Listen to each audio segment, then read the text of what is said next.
Olá pessoal, meu nome é Gustavo. Meu nome é Karen. Hoje estaremos falando sobre busca de palavras no texto, que é um assunto muito utilizado em computação, como por exemplo em editores de texto e em buscas na internet, que estão muito presentes no nosso dia a dia. Iremos apresentar o funcionamento básico dos algoritmos utilizados nessa tarefa. Esperamos que no final dessa videoaula vocês também possam compreender o funcionamento desses algoritmos. Esperamos que gostem. Vamos lá.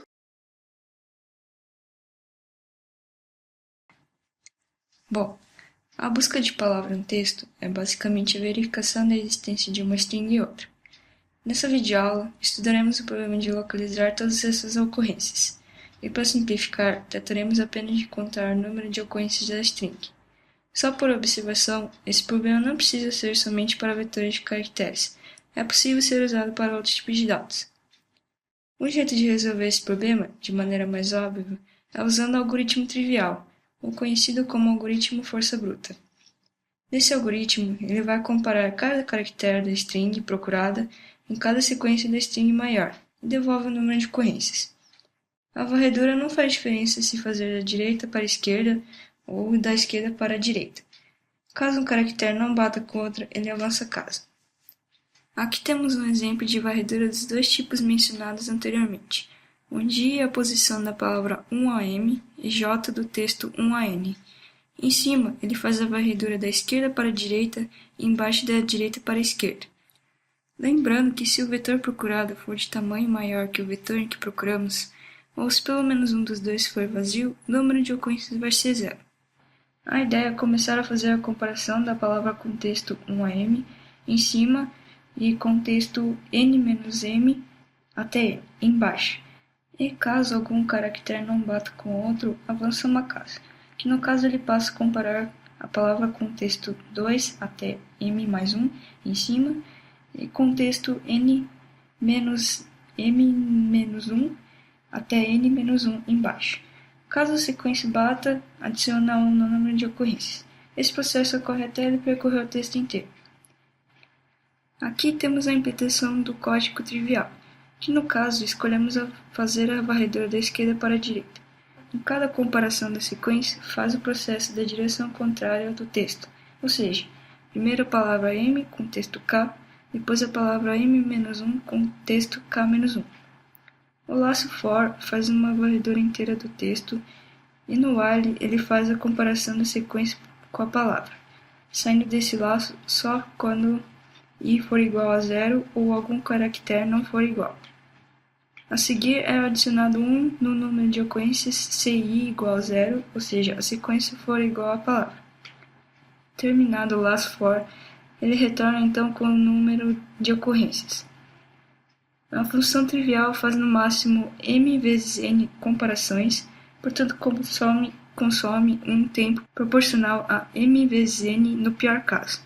Os algoritmos que serão apresentados a seguir tentam diminuir essa unidade de tempo. Bom, pessoal, agora iremos falar sobre o algoritmo de Bohr-Murray. O algoritmo de Bohr-Murray foi desenvolvido em 1977. Ele consiste basicamente na comparação de caracteres, assim como o algoritmo trivial.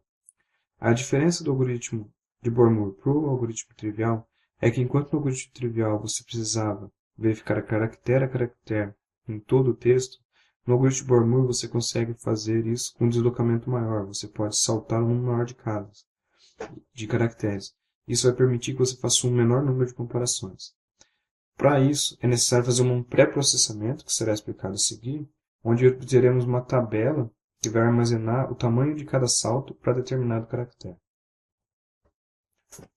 Conforme eu acabei de falar, nós precisamos definir uma tabela alfabeto. O que seria a tabela alfabeto? É uma tabela que vai conter todos os caracteres no nosso contexto, que é os caracteres que estão presentes tanto na palavra quanto no texto.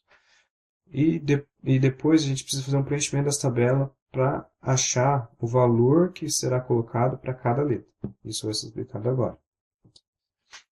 Então, como vai funcionar? Todas as posições da tabela alfabeta elas serão carregadas inicialmente com o valor do tamanho da palavra. Por exemplo, se tem uma palavra de 5 caracteres, é o valor 5 que vai ser colocado na posição de todas as letras da tabela alfabeta. Em seguida, nós precisamos fazer uma varredura na palavra, da esquerda para a direita, e e alterando o valor correspondente àquele caractere na tabela alfabeto. Então, os caracteres que forem alterados, eles vão receber qual valor? O novo valor deles vai ser m-i, onde m é o tamanho da palavra e i é a posição do caractere na palavra. E esse processo vai ser realizado da esquerda para a direita até o penúltimo caractere da palavra. Então, aqui vamos ver como é que funciona isso.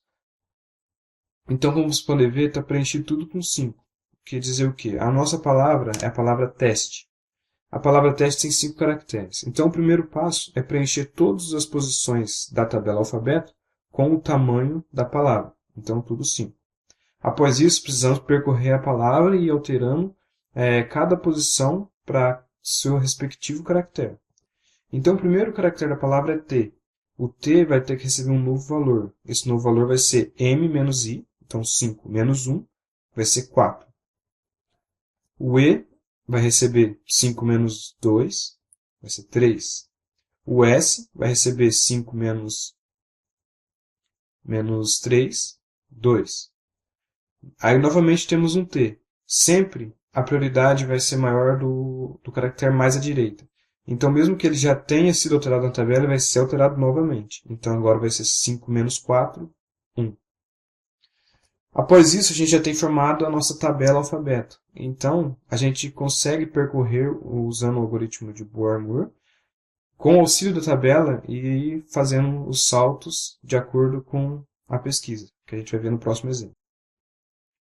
Então, pessoal, aqui a gente vai conseguir visualizar o funcionamento do algoritmo de Bohr-Moore após o pré-processamento.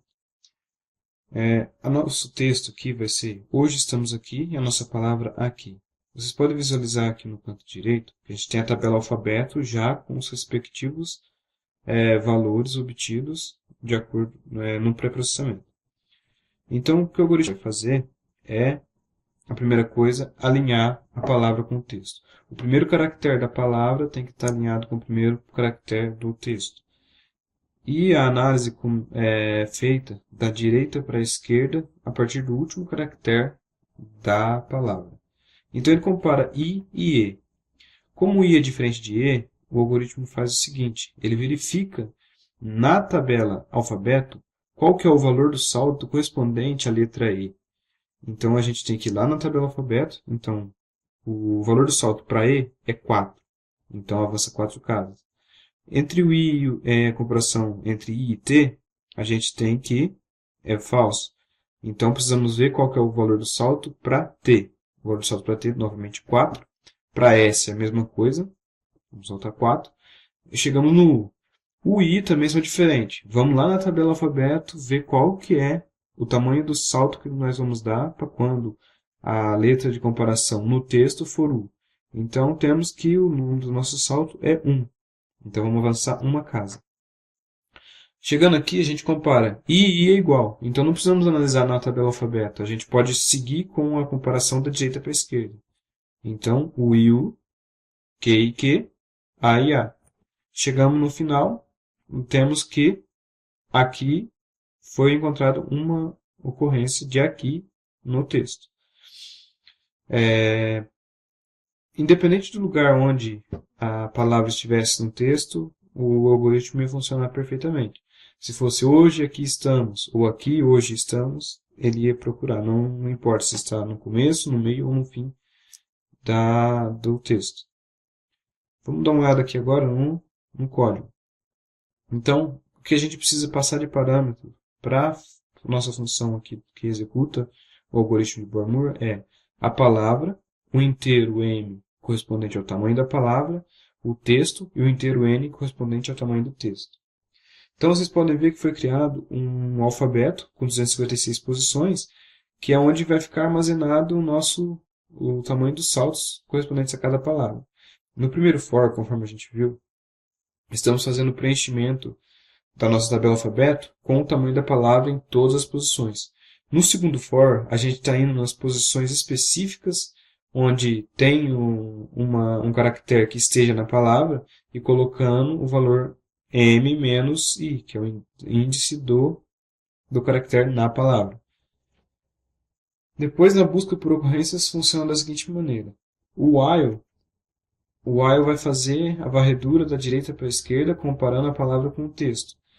Quando ele sai do while e o valor de R for maior do que M, quer dizer que uma ocorrência daquela palavra naquele texto foi encontrada. Se não acontece isso, aí a gente aplica a grande sacada do algoritmo, que é verificar qual que é o tamanho do salto e adicionar na variável posição, que a variável posição nos indica a partir de onde a gente está comparando. E o algoritmo termina quando o valor de pos, que indica a posição, é maior do que n, quer dizer que acabou de percorrer o texto.